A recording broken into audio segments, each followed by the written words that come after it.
Hello students, आप लोगों का स्वागत है मेके जी क्लासेस में, जहां पर हमारा उद्देश्य है आपकी कामयाबी किसी भी कीमत पर। जैसे कि आप लोगों ने थंबनेल में देखा ही होगा हमने किस तरीके क्वेश्चन आज कराने वाले हैं। ठीक, तो मैं चाहता हूं एक या दो क्वेश्चन आप लोगों को करा दूं इस तरीके का, क्योंकि ऐसे क्वेश्चन काफ़ी फेसबुक पे भी, व्हाट्सएप पे भी और किसी एग्जाम में आ सकते हैं। ठीक है ना, फेसबुक पे और व्हाट्सएप पे काफ़ी चल रहे हैं और एग्जाम में भी आने की उम्मीद इन क्वेश्चनों की है। तो क्यों ना हम इन क्वेश्चनों को पहले ही तैयार कर लें।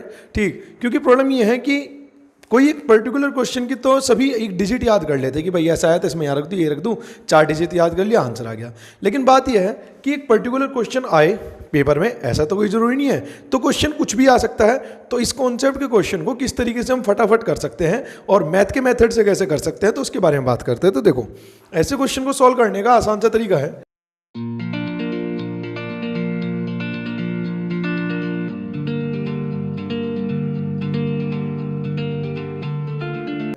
तुम इनबॉक्स में ए बी सी डी नाम मान लो, ए बी इसे सी मान लो और इसे डी मान लो। अगर मैं ये कहता हूं कि a प्लस बी बराबर 8 कहा जा सकता है, यहां पर कहा जा सकता है c माइनस डी बराबर 6। अब अगर मैं ऐसे जोड़ूं a प्लस सी बराबर, क्या मैं ये कह सकता हूं a प्लस सी बराबर 13? क्या मैं कह सकता हूं b प्लस डी बराबर 8 कहा जा सकता है? तो तुम्हें इस तरीके क्वेश्चन को, जितने भी इस तरीके के क्वेश्चन आएंगे उन्हें तुम्हें सॉल्व करना है इक्वेशन बनाकर, और equation A B C D, एक आइडिया सेट हो जाता है क्वेश्चन कैसे कर सकते हैं। और इस तरीके की इक्वेशन को हम सॉल्व कर सकते हैं, वो हमें सोचना पड़ता है किस तरीके से।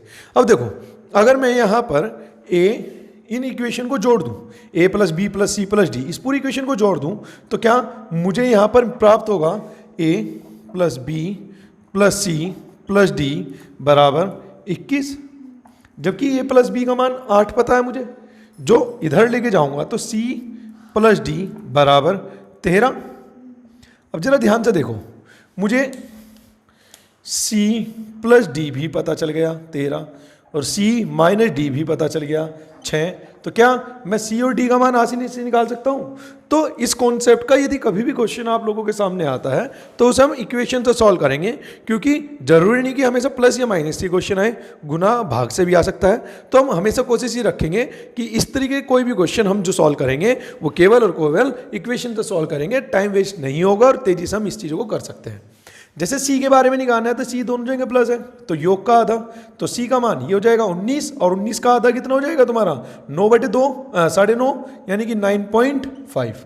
अगर मैं यहाँ पर c का मान निकालता हूँ तो c प्लस डी कितना आ गया तुम्हारा 13 यहाँ से, और c माइनस डी ये है, तो मुझे c का मान निकालना है, तो इनका योग हो जाएगा 19 और ये हो जाएगा c का मान तुम्हारा 9.5। अगर ऐसे d का मान निकालता हूँ तो इसका अंतर करूँगा, और अगर इसका अंतर करता हूं तो 7 और उसका आधा 3.5, सी और डी का मान आ गया। अगर मैं सी का मान रख देता हूं यहां पर 9.5 और डी का मान रख देता हूं 3.5, तो जरा देखना 9.5 और 3.5 अंतर करूंगा तो 6 आ गया। अब यहां पर क्या मान रखूं कि ये 13 हो जाए, तो यहां पर रख दूं 4.5,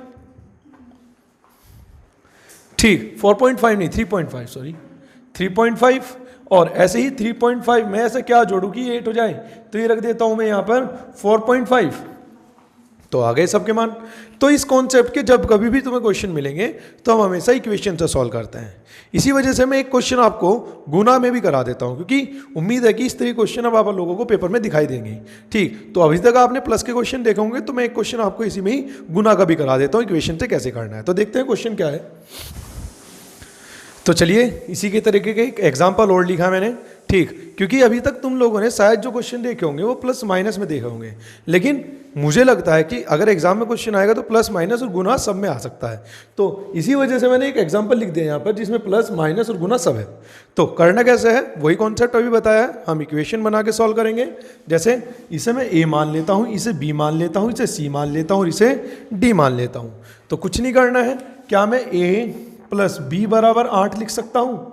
क्या मैं c गुना डी बराबर 9 लिख सकता हूँ? क्या मैं a गुना c बराबर 21 और b माइनस के d बराबर 5? हुआ इतना काम? ठीक, अब हमें ऐसी फॉर्मेशन बनानी है जो हमें इक्वेशन को सॉल्व करने में मदद करे। अगर मैं इस इक्वेशन में से इसे घटाऊं तो यानी कि माइनस प्लस माइनस, तो b से b घटकर मुझे ए प्लस डी बराबर 3 मिल जाएगा और इन दोनों इक्वेशन को भाग कर दूं एक दूसरे से। तो जैसे ही भाग करूंगा तो सी से सी कट जाएगा और डी बटे ए बराबर 3 से कट जाएगा 3 बार और 3 से कट जाएगा 7 बार, तो आ जाएगा 3/7। तो ये डी अनुपात ए आ गया 3:7। उसके हिसाब से टोटल 3, मेरे हिसाब से 10 अनुपात की तरह लिख सकता हूँ ना इसे। तो 1 का मान आ जाएगा 0.3।